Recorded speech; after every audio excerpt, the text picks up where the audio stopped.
Yeah. Now, how long have you And that's been? the How long have you been running the business now, and what's your success story to date? So we've been running the business now for I'll say 3 to 4 years, but like technically for the last 5 years. So our biggest success that we've had so far is through what I will call a funnel. We are part of a community called ClickFunnels. In there, we've done over $1 million through one funnel, which is one basically like website page, if you will, in 18 months. Which we're able to do by focusing on the product and service that we provide. So now, we get to work with a range of clients. We have like what I consider to be a good turnover for our business size. But that's all been from like refining and focusing on literally just all I would do is go, cool, how today am I going to get more people to get in front of our products and services? And then, having that sales conversation with them and making sure that, I give them as much value as possible. And then hopefully, fingers crossed, they'll want to do more stuff with us. Yeah, sure. Kim, I realize that you have a business that is here to serve others and help them get their social media up and running. And I appreciate that that's what you guys do. Can you talk about your business for a few minutes? Because I think as our listeners are hearing your story and maybe they're willing to jump out on their own and do their own thing, I'd like to have them hear some of the components that you've put together in your business on the fly and where you're at today, 5 years later, 6 years later. And obviously we just heard one success story, but I'd love for them to hear what you're offering and the magnitude of your business. Yeah, so essentially for us, the way that we look at it is that every business is really made up of a component of systems and processes. So for me, the biggest thing that we identified is that most business owners don't have a succinct system for marketing to consistently bring people into their business. So everything that we do now is either teaching people how to create a marketing system in their business, so basically how they can do it themselves, or if they're at the right level in their business, we do it for them and go, cool, you have this, or you want to, grow this, let us do it for you. So we're either teaching them or we are doing it for them and creating that system for them to consistently bring leads into their business.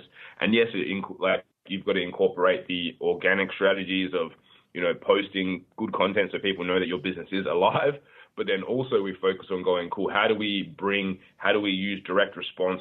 How do we get the people that are ready right now to work with you or to use your products or services? How do we get them to put their hand up so that they can connect with you, they can talk to you, and then you can, start making sales and bring them into your business. So all we do, the content that we put out on our YouTube channel, our Facebook pages, all based around, marketing, sales, and how do you, for lack of better terms, how do you create that system so that you can bring people in consistently to your business that want to work with you? Because we're in a day and age where you can literally pretty much grow any business you want using social media. I was reading an article this morning about how it's like most small companies are doing it, and only a few big companies are still focusing on social media, because at the moment it's like the cheapest way possible for you to bring someone and get in front of someone is to use social media advertising to share your message with them. The days are gone where you have to do a TV ad, radio ad, a billboard to try and get in front of them. It's like you do a post and you promote it on social media so that you can be in front of your most ideal market in 5 minutes. Yeah. How are your clients? I've been doing marketing for the last 20 years, and I've done a fair share of social media marketing for some clients. It's not really what I do anymore. But, I remember the days not so long ago where the clients are like, where are the analytics? How is this working? Show me the Google Analytics. It's like, for me, I understand how it works implicitly in my mind, and analytics don't always give a clear picture of how it's working. Sometimes you just have to have an understanding. Where do you guys sit on analytics with your customers, and how do you show them, how it's working? Well, because for us, the benefit is we don't focus on any of the organic stuff. Like, I don't care about their followers or engagement on their pages or anything like that. And I say that to them. And I go, look, you see this increase, but our specific focus is how many leads or inquiries are you generating in your business? And we focus all our advertising efforts and marketing efforts on going, cool, we put out an ad to a specific page where we can capture their details, or we can make a sale or generate an inquiry. And then how many of those do we want to get every month? Then let's go to town on making that happen. And that's our big focus. So then from there, we track from Facebook or Instagram, how many clicks they get to a certain page, and then on that page, how many people then inquire, and then from those inquiries, they tell us how many sales they make on the back end as well. So for us, it's much like we're simple people down under, right? I like to try and make it nice and easy for ourselves, but also for our clients and go, cool, you need to get 10 inquiries a week to make that you get 2 sales per week. Cool, then that's our goal, and that's all we focus on is how do we get those 10 inquiries as fast and as easily and effortlessly as possible. Yeah, sometimes people can get lost in the analytics, and you get all excited, like, wow, I've got 10 people from Canada looking at my site. How crazy. But they're not going to buy anything. They're not going to use a service that's in Southern California. So I like your approach. And I think what that means is that you have to go to the client and really understand what their actual goal is through the social media and marketing strategy. So like you said, if they want 10 leads a week because they know it'll achieve 2 sales, it's a very clear goal and vision that they have that you've extracted from them. Yeah, and that's all part of our sales process as well. So, like I said, like business is made up of systems and processes. For us, until we got really clear on the questions we needed to ask and the conversations we needed to have with customers so we could get that information, that's what allowed us to accelerate really quickly and go, cool, what do people, when they come to you, there's not really many outcomes that people have when they come to you for a product or service. There's something intrinsically that they want, regardless of what type of businesses. They say, yes, we are in social media, but that's a means to an end. People don't want social media. They want sales in their business.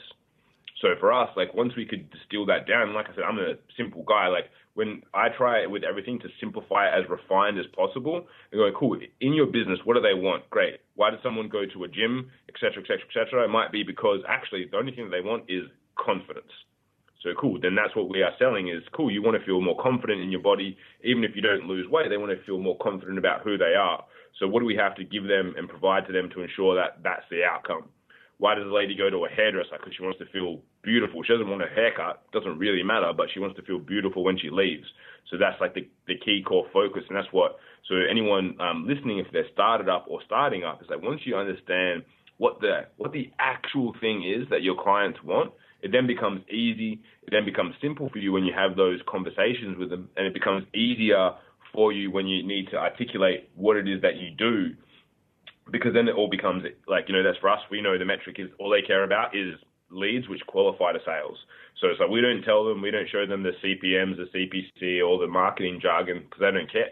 Like we give it to them if they ask, but they don't really care about what that is. They go, cool, did I get leads and sales this week? Yeah. And it's as simple as that.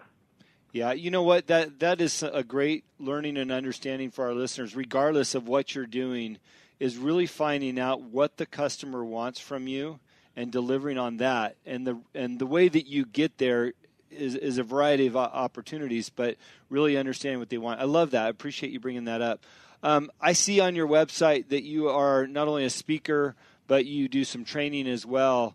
And I'm guessing that those are some services that you also provide through your company. Yes, we have like online training programs, and then I also when I travel a fair bit, so we also do in-person trainings where I teach people basically our methodology and systems and the approach that we use to getting leads through social media. And yeah, I speak kind of all over the place depending on where I get booked. So I was in the States four times last year, went up to Canada, spoke up there too. So I love to just share the message and try and help business owners, because I know that for me, the only time I've ever seen there's always the stats on how many businesses are successful. And it's like, well, for me, if they had marketing and sales, then they would all be successful. But most of the time they try and focus on so many different things versus going, cool, how do I get people in front of my product or service? And look, sometimes it's just the service or product is not that good. And that happens to all of us. I've had, programs and products that we've created that weren't good. And if I tried to only sell them, I would probably be one of those businesses that closed down. But luckily I can pivot and create things. So if you have a good service that solves their need, there should be no reason for a business to go out of business. And that's why we want to, as much as possible, share with people how they can do it, because we live in a golden time. Go back 20 years, you couldn't do this. Yeah. You'd be paying some things. You have to save $10,000 to do a TV ad, and then you accidentally spelt your phone number wrong, and then, okay, well, now I can't. Now I'm out of business. Yeah, good point. Again, for the purpose of this show, because I love how you stepped away from a career job, started your own business, and it's expanded into other opportunities. I'm assuming that you make money as a speaker and as a trainer when you travel to these different destinations, correct? Yeah, correct. Yeah, so you took your business model of offering one thing and expanded into speaking and training and seeing where there's other opportunities within the company that you created.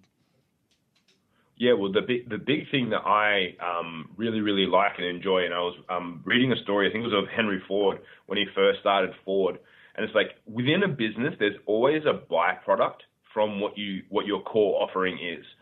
So when they started making the Model T Ford, I think it was, and they were using wood, they had such a volume of wood that it then made logical sense for them to own the lumber yard.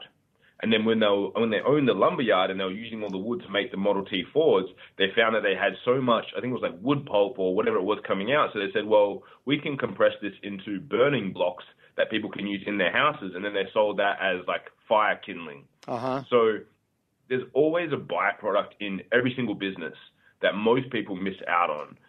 When they start, it's like, cool. So for us even, like we've started a digital marketing agency that is successful and helps people. So then from that, I can speak on digital marketing. We get paid. I can teach and train people.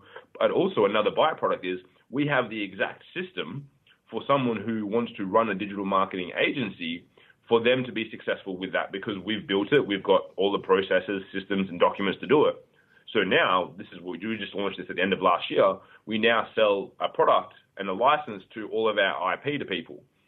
So by building our business, we have the exact model for someone else to build the same business.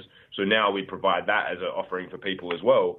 So, every time it's like every time we do something, when you build it, when you create it, whatever you do, there's always going to be a byproduct that is something that you could also leverage within your business. So, if you're just starting or you've started, keep that in mind that every time when you create a business and you do something, there's going to be some sort of byproduct that really is going to be valuable to someone somewhere. Yeah. Kim, let me ask you, the byproduct of your original business, is the dollars coming in from the byproduct outperforming the original dollars? Are they at parity or is it less?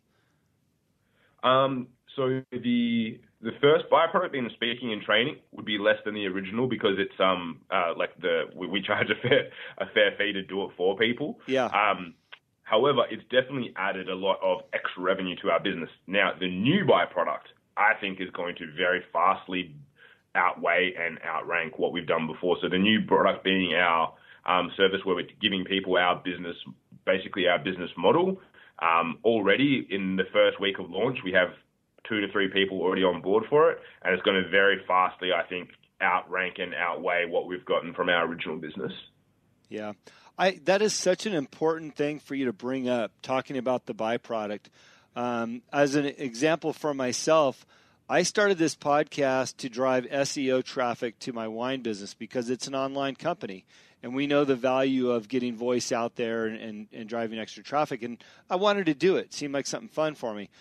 But the byproduct of this show for me, I've picked up not only some great consulting gigs for other companies, but I've also started life coaching about 6 months ago and picked up some great clients.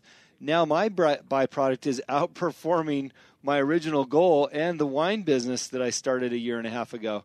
And it's just interesting if you're willing to say yes and open the doors as you travel through your own business process, what you can accomplish and where you might find yourself at the end of the road. Like you said, your latest byproduct could outperform everything.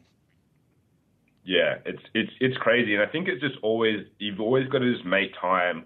The biggest thing I would say for people if they're starting or they're running a business is making sure you take time to assess and take stock of where you're at and what you've actually been doing. Because a lot of people get to the end of the year. For us, obviously we just had December, it's now January, but for us in Australia, our financial year ends in June. So end of June. So we properly take stock in July. And you look at all the things you've done, all the things you've created, and when you look at it and look at the opportunities that come from it, like it's just astronomical for most. Like when you look at it and you can go, wow, all these things pop up and crop up all the way along. And as you said with same with your business, like it's just crazy. But if you don't have the time, and most small business owners I find don't make the time, is like once a quarter, like in Australia, I think you guys do the same